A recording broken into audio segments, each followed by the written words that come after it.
Hello, YouTubers. Joe Kersey here.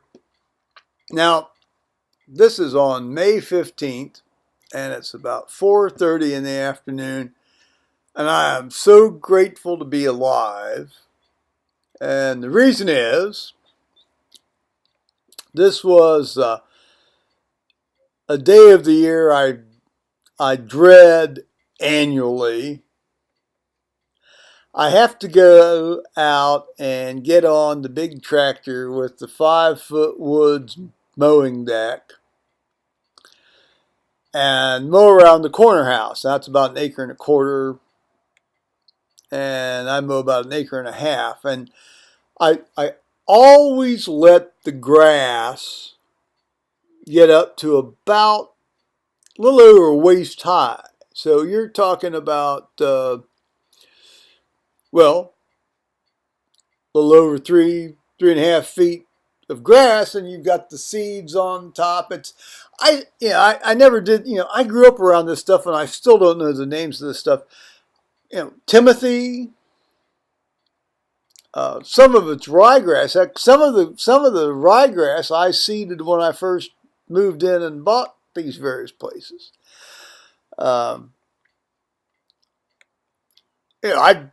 I'd happily let stuff just grow forever and ever, amen, but I guess it upsets some of the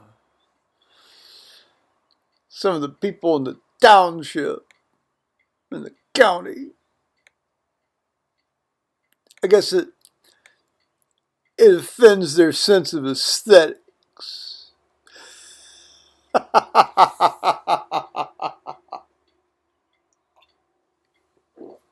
Well, anyway, so the tractor fired up, and I went out. It took 2 hours and 10 minutes. I did the little over 1.25 acres, about, let's just say 1.4 acres, and around the house and all this.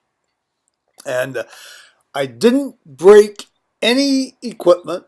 I didn't have to replace a shear pin in the mowing deck. I didn't mess up my transmission in the tractor. It didn't, nothing ended up smelling really hot, which is always good. I was able to find all of the stuff that was downed in the grass and move it out of the way before I ran over it. So that, pretty much fulfills all of my prayers on that one. And I was able then to come back into the house and be in one piece without serious injury to me or the machine. So I'm very grateful. So that little task will be out of the way for another, 2 to 3 weeks. I used to love mowing as a kid. I really did. I mean, I used to love mowing. My dad never liked it when I mowed, even though he wanted me to mow, because I never did it the way he wanted me to mow. But I used to like doing it.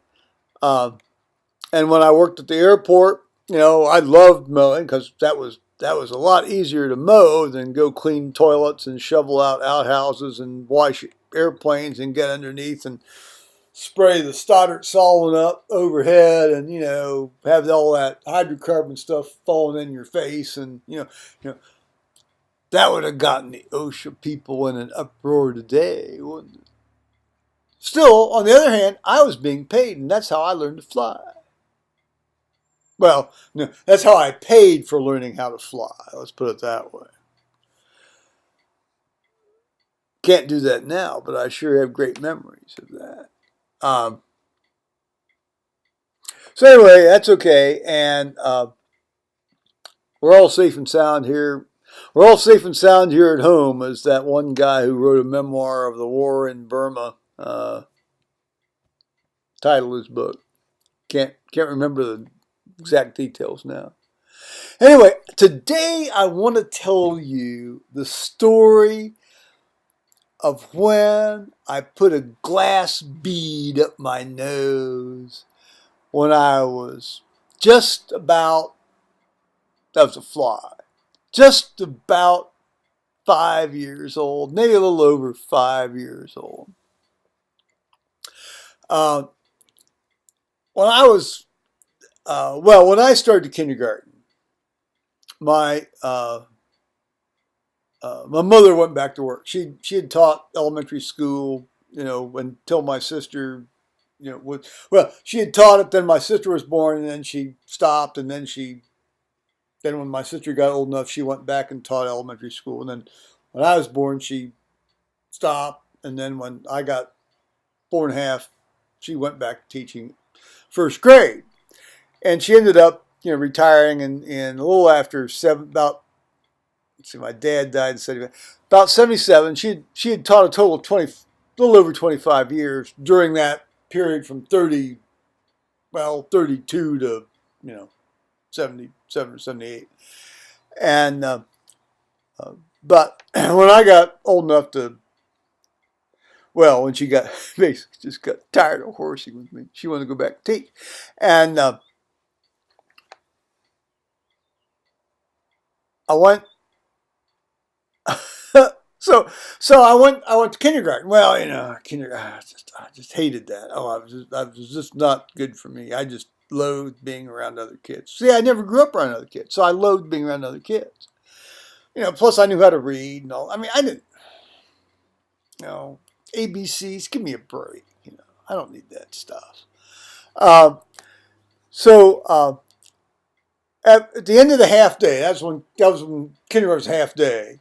Maybe it is still in some places. I hope so, because at that age you don't. Well, anyway, it's half day. So the wife of the principal of the school where my dad taught, the high school. My dad was teaching vocational agriculture and general science at the time. Well, then that's what he did. Uh, the principal, uh, his wife, uh, would pick me up and take me up to her house in a subdivision just north of the school and take care of me for the rest of the afternoon until my mother could come up and, fetch me at the end of school, at the end of the day. And, I mean, that was fun for me. I mean, I won't say her name, but, well, yes, I can. They're dead now. Ms. Bennett was a very wonderful soul, and so was Mr. Bennett. And, uh,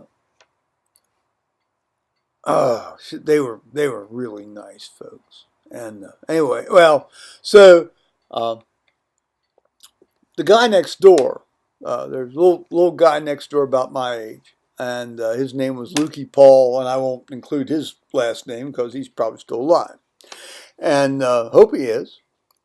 And we'd we'd go around. He had a doghouse. We had a dog, and he had a doghouse. Well, what we'd do is we'd turn the doghouse up on its back, and then we'd get down in the doghouse. And that was like our spaceship. You have the door up top, and we'd be looking, and we'd pretend it's a spaceship. And then, of course, when we get out, then the dog could have his. The dog was happy because he could have his place back. And then there was this big culvert about 100 yards or so away from the house, and we'd wander over there, and we'd get down into this culvert, and it was under the road, and I always thought that was great. We're in this big giant tube under a road, and we could make it echo and everything. And I suppose nowadays, people would have to go to jail for letting a kid have fun like that, but we had a great deal of fun. So anyway, one day after Mrs. Bennett had fixed me a very nice lunch of chopped up hot dogs and sliced Velveeta cheese.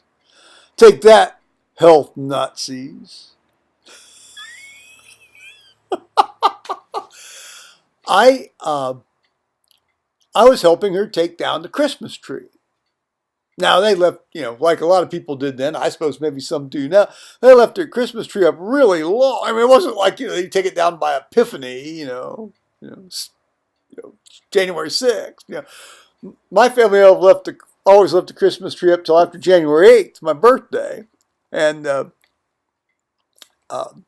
sometimes a little longer, depending on the state of the needles, And so So I was helping Mrs. Bennett take down this Christmas tree.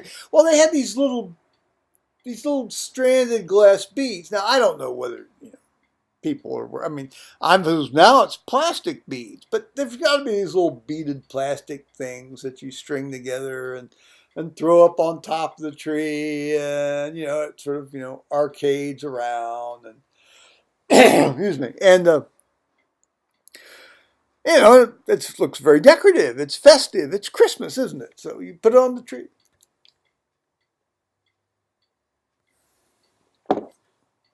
So then it occurred to me.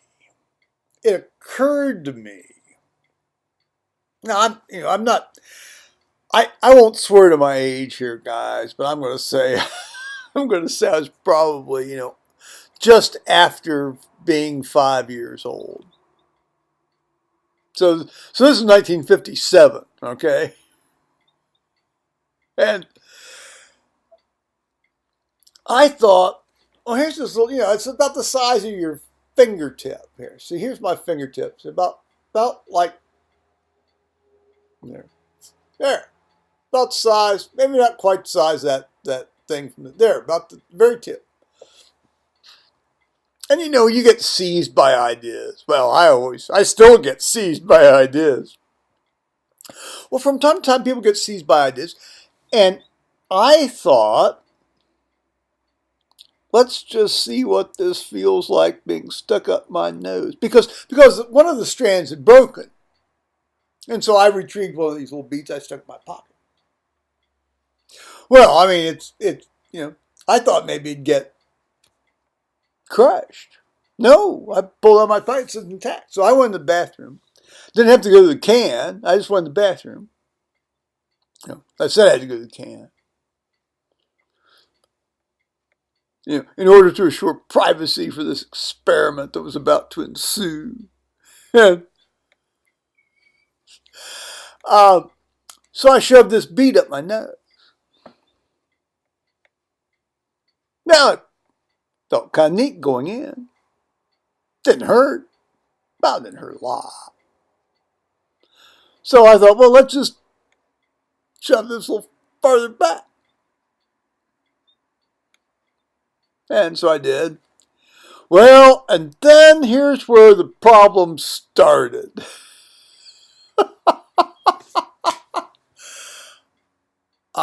It broke. Oh my. And then it started to really bleed. And then really, really bleed. Well, there was a full roll of toilet paper by the toilet can, if you will.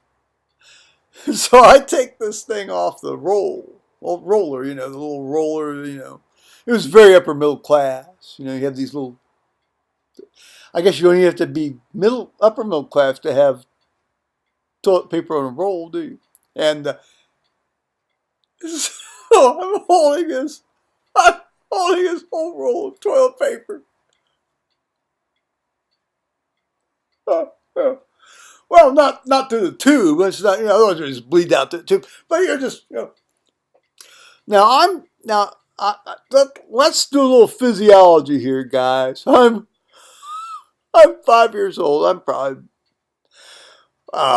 maybe 50 pounds. So my blood volume isn't the standard, 5 or 6 liter adult blood volume. Now, I have subsequently learned when I practiced anesthesia about how to estimate blood loss when, you suck it up into sponges and things. I would say that a roll of toilet paper dipped in blood probably would contain upwards of somewhere easily over between 500 and 600 cc's of blood. So, when this thing got completely saturated and I was starting to feel lightheaded, I decided maybe it was time to call in the services of an adult. So I notified Ms. Bennett, and by that time I think what happened is my blood pressure dropped so low I stopped bleeding on my own. So when, you understand the bead's still up there. So, appropriate phone calls got made, although by that time, nobody had to miss work. And so I was taken to the local dock, and he takes his little scope and goes in and he retrieves all these little things out of my nose. And of course, gives me a bit of a, ongoing bit of grief about being so stupid. On the other hand, he did say, I, I, I applaud your inquiring mind. And I also got a tetanus shot with probably the bluntest needle I've ever seen in my life. And I've been professionally, around needles, for a long, long time. So, so all's well that ended well. Now, it'd be very interesting to know, how low I dropped my blood volume and my hemoglobin on that one. But I guess all's well that ends well. So, I'm going to tell you bye-bye now, guys.